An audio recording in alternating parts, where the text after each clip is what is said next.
Labour is seeking to use the same arcane parliamentary procedure it deployed to force the government to hand over its Brexit impact assessments to allow MPs to scrutinise the decision-making process over how the Windrush generation was treated. In a move that could cause extreme discomfort for ministers, Labour will use a so-called humble address motion on Wednesday to ask for all papers, correspondence and advice on Windrush between ministers, senior officials and advisers from May 2010 until now.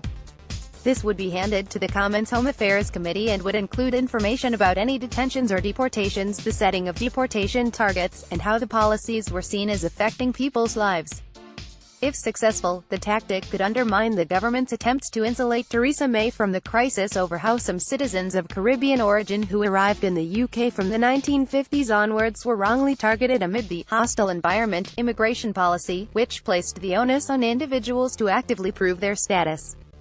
While May has apologized for the treatment of Windrush citizens, the government has sought to portray the resignation on Sunday of Amber Rudd as Home Secretary as a separate matter, prompted only by her lack of knowledge about removal's targets.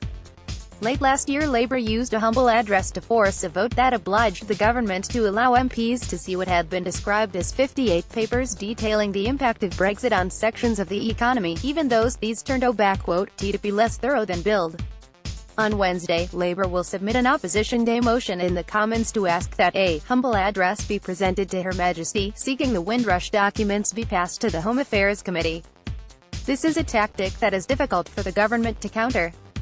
Ministers have opted in recent months to try to take no part in votes on Opposition Day debates, rather than participate and risk defeat. If the government does lose the vote, precedent from the Brexit example is that the Speaker, John Bercow, has ruled that humble address motions are binding. Diane Abbott, the Shadow Home Secretary, who will lead the debate, said, "With the resignation of Amber Rudd, Theresa May has lost her human shield and must now fully account for the policies she created and drove through from the Home Office into Downing Street. The Windrush scandal has exposed something rotten at the heart of government. We need to know what has led to this situation."